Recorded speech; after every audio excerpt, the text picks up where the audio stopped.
Hello friends, welcome. आज आप देख रहे हैं अपना चैनल दिल की बात। तो आज हम बात करने वाले हैं चीन में जो नया वायरस आया है HMPV, इसके बारे में। तो इसके बारे में आपको कुछ जानकारी देता हूँ। देखिए, जो चीन का जो नया वायरस है, ये इसका नाम है HMPV। इसका मतलब है ह्यूमन मेटा निमोनो वायरस। इसे कहा जा रहा है यह वायरस मानवों में मतलब रेस्पिरेटरी सिस्टम को प्रभावित करता है और इससे कई तरह की स्वास्थ्य समस्याएं हो सकती हैं। तो इस वीडियो में मैं आपको HMPV के बारे में विस्तार से बताऊंगा, इसके लक्षण और इसके फैलने के तरीके के बारे में और इससे कैसे बचना है। तो चलिए समझते हैं कि HMPV क्या है। यह एक ह्यूमन मेटा निमोनो वायरस है। यह वायरस जो श्वसन प्रणाली मतलब रेस्पिरेटरी सिस्टम को प्रभावित करता है। यह वायरस आमतौर पर सर्दी और खांसी जैसी समस्याएं पैदा करता है, लेकिन कुछ मामलों में यह गंभीर रेस्पिरेटरी समस्याएं भी उत्पन्न कर सकता है। यह वायरस पहली बार 2001 में पाया गया था और तब यह विभिन्न देशों में फैला है।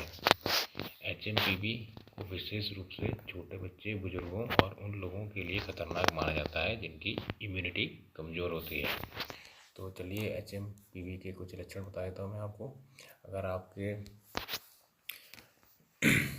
देखिए, HMPV के लक्षण किसी सामान्य सर्दी जुकाम जैसे हो सकते हैं, लेकिन कभी कभी यह वायरस गंभीर समस्याएं भी उत्पन्न कर सकता है। इसके जो लक्षण है वो मैं आपको बता रहा हूँ, जैसे कि खांसी और गले में खराश, जुकाम और बहती नाक, बुखार, सांस लेने में तकलीफ, शरीर में दर्द और थकान। अगर यह वायरस गंभीर रूप धारण कर लेता है तो इस तरह के लक्षण भी हो सकते हैं, जैसे कि रेस्पिरेटरी डिस्ट्रेस, निमोनिया, ब्रोंकाइटिस, सांस लेने में गंभीर परेशानी। तो अब चलते हैं, अब मैं आपको बताता हूँ कि HMPV के फैलने का तरीका क्या है। HMPV मुख्य रूप से एरोजोल और संक्रमित व्यक्ति के संपर्क से फैलता है। एरोजोल मतलब जैसे हवा में जो कण होता है, ये धूल वगैरह, उसको बोलते हैं एरोजोल। और संक्रमित व्यक्ति के संपर्क से फैलता है। यह वायरस किसी संक्रमित व्यक्ति के खांसने, छींकने या बात करने के दौरान वातावरण में फैल सकता है। इसके अलावा यदि कोई व्यक्ति संक्रमित सतहों को छूता है और अपनी आँख, नाक या मुंह को छू लेता है, तब भी यह वायरस फैल सकता है। जैसे कि अगर आप इधर उधर हाथ क्या कहते हैं संक्रमित एरिया को, यानी कि इन्फेक्टेड एरिया को अगर आप छू लेते हैं, उसके बाद अगर आप आँख, नाक में या मुंह पे अपने हाथ लगाते हैं तो उससे ये फैल सकता है। यह वायरस सामान्य रूप से सर्दियों और बारिश के मौसम में ज़्यादा सक्रिय होता है और ख़ासकर ठंडी जगहों में इसका फैलाव तेज़ी से होता है। अब इसका इलाज के बारे में बात करते हैं। तो HMPV का अभी कोई एंटीबैक्टीरियल इलाज उपलब्ध नहीं है, मतलब इसकी कोई एंटीडोट वगैरह कुछ अभी तक कुछ पता नहीं है।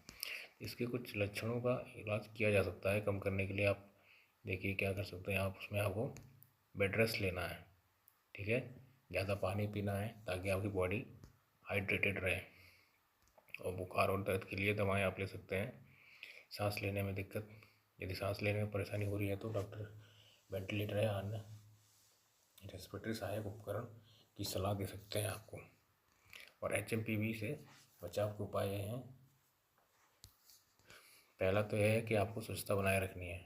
अपने हाथ को साबुन और पानी से अच्छे से धोएं। अगर पानी उपलब्ध नहीं है तो अल्कोहल आधारित हैंड सैनिटाइजर का इस्तेमाल करें। चेहरे को न छुएं। संक्रमित सतहों को छूने के बाद अपनी आँख, नाक या मुंह को न छुएं। भीड़ भाड़ से बचें, खासकर वायरस के फैलने के समय में सार्वजनिक स्थानों पर से बचें।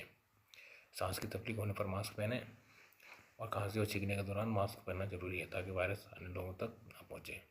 बच्चों और बुजुर्गों की विशेष देखभाल करें। बच्चों और बुजुर्गों की इम्यूनिटी कमज़ोर होती है, इसलिए उन्हें वायरस से बचाने के लिए विशेष सावधानी रखते हैं। तो चलिए, यही था जो आपके बारे में HMPV के बारे में बताना चाहता।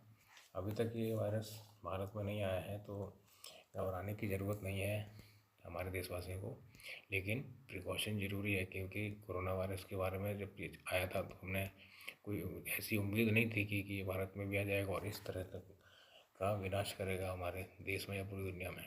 तो इसीलिए इससे सावधान रहिए, थोड़ा बच के रहिए और न्यूज़ को फॉलो करते रहिए।